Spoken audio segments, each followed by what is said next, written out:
Highly sensitive people are too often perceived as weaklings or damaged goods. To feel intensely is not a symptom of weakness, it is the trademark of the truly alive and compassionate. Anthony Street. Martin, there are some words that get pain etched into our memories as if with a red-hot poker. For me, growing up, those words were, "You're too sensitive." I often caught this phrase in the fumbling hands of my shame after someone chucked it at me with callousness and superiority as a means to justify their cruelty. They may have said something vicious or condescending in private, or told embarrassing stories or outright lies about me in public. Either way, the results were the same. I'd take it personally, get emotionally overwhelmed, then either explode in anger or sob. But it wasn't just cruelty that evoked my sensitivity, and I didn't cry only when obviously provoked. Well-meaning people, who generally treated me with kindness, would gently remind me I'm too sensitive when I overanalyzed the smallest things other people did, like taking a while to call me back or making a face after I said something I thought sounded stupid. Or they might pull out this sage observation of my character when I took criticism to heart, struggled to let go of something painful, or experienced someone else's pain deeply and intensely, as if it were my own. It was as if the whole world could see that was something glaringly wrong with me. But I couldn't seem to change the way I perceived, experienced, and reacted to life. Little did they know how deep the sensitivity ran, far below the surface. They had no idea that my mind was a web of constant reflection, pertaining to not only my own experiences, but also the suffering of everyone around me. They had no idea how frequently I felt drained and overstimulated, and that just showing up to a crowded or loud environment took monumental strength, which I had to muster often growing up in a big Italian family. They had no idea how often I felt stressed, anxious, and jumpy because my nervous system was so dialed up. And I had no idea there was a biological explanation for all of this.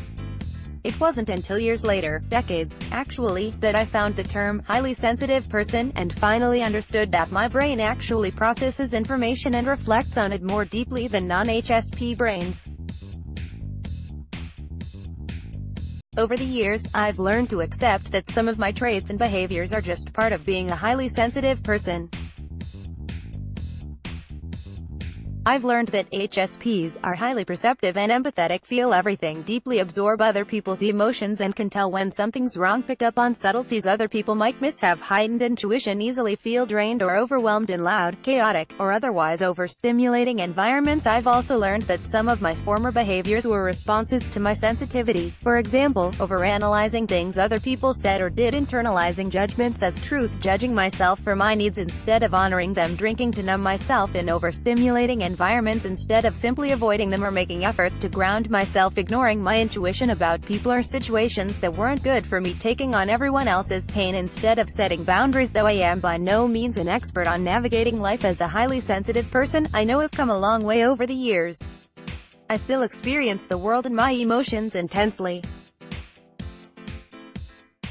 But I feel less like a rag doll in a roaring tornado and more like a deeply rooted tree that may lose some of its leaves but can ultimately endure one hell of a storm.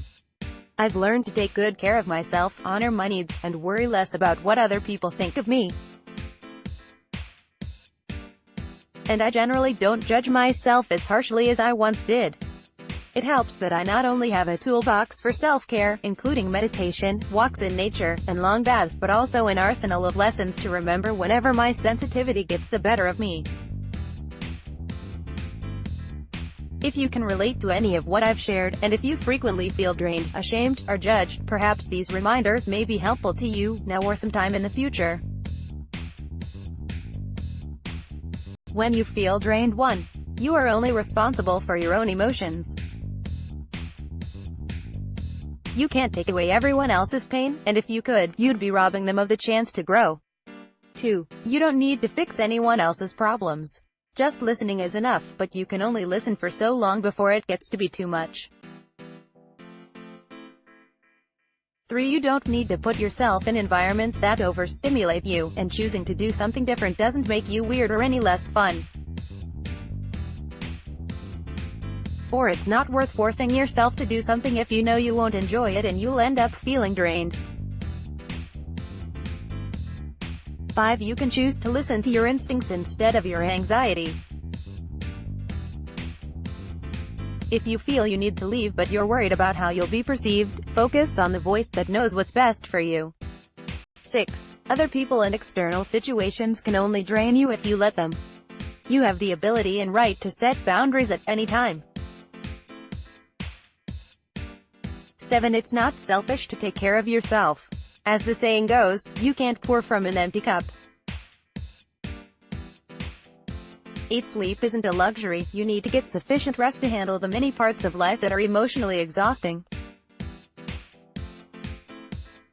9. The most important question you can ask yourself, at any time, but particularly when you feel overwhelmed, is, what do I need right now? 10. It doesn't have to be all or nothing. Even 5 minutes of a calming practice, like deep breathing or yoga, can make a huge difference. When you feel ashamed. 11. You can't control or change that you have a highly sensitive nervous system, and you can't help that you process everything deeply and experience emotions intensely. You wouldn't feel ashamed of your hair or eye color, so why feel ashamed of something else you were born with? 12. Sensitivity isn't a weakness, it's the source of your understanding, compassion, depth, and creativity, which means it's actually a strength. 13. There is nothing wrong with you, and you're worthy of love and respect just as you are. 14. You are not alone. According to psychologist Elaine Aron, who wrote the book on HSPs, highly sensitive people make up 15 to 20% of the population. 15. If someone else shamed you for your sensitivity, or for coping with it ineffectively because you didn't know any better, you didn't deserve it. 16. Your shame comes from the story you're telling yourself about yourself, and you can change that story to be more compassionate at any time. 17. You don't have to fix your emotional intensity. You simply need to observe your emotions so you're less likely to get caught up in them. 18. You are not what you do. If you act in a way you regret when you're feeling emotionally overwhelmed or overstimulated, you can simply apologize, forgive yourself, learn from the experience, and move on. 19. Crying isn't something to be ashamed of. It actually helps release stress and pent-up emotions, and it's a sign of immense courage if you let yourself cry instead of resisting vulnerability. 20. If you sit with your shame instead of trying to numb it, it will eventually move through you. No emotion lasts forever. When you feel judged. 21. For every person who might judge you, there's someone else who'd love, value, and accept you just as you are. 22. You don't need everyone to understand or like you, you just need to understand, and have compassion for yourself. 23. What other people think of you is their business, and their opinions and judgments can only hurt you if you let them. 24. Just because someone else says you're too sensitive, that doesn't mean you're doing anything wrong or you need to change. 25. If other people don't value you, they're missing out on the chance for a deep, meaningful relationship with someone who'd always be there and would never hurt or judge them. 26. If someone judges you, it's a reflection of where they are in their life and development, not who you are as a person. 27. Just because someone minimizes your feelings, that doesn't mean your feelings aren't valid. 28. You have the right to end a conversation at any time if someone dismisses your feelings or violates your boundaries. 29. It's okay to walk away from a relationship if someone consistently devalues, disrespects, or hurts you. 30. Just because you think someone is judging you, that doesn't mean they are. Their silence, distance, or mood may have nothing to do with you. Of course, it's far easier to jot down a list of lessons than it is to remember the most useful one in the moment when it can be most helpful. I've struggled to recall these insights many times, both in the distant and recent past. But it's not about perfection, it's about awareness and practice, as is everything in life. Read this, print it, put it somewhere you'll see it often, and perhaps you can etch these ideas into your memory, as deeply but not as painfully as the criticisms you've likely heard over the years. And if you only take one idea into your day, let it be this: we are not defective. We don't need to get harder or grow a thicker skin. We don't have to man up, or suck it up, or stop caring so deeply. The world doesn't need more guarded people, weaponized by apathy and bitterness.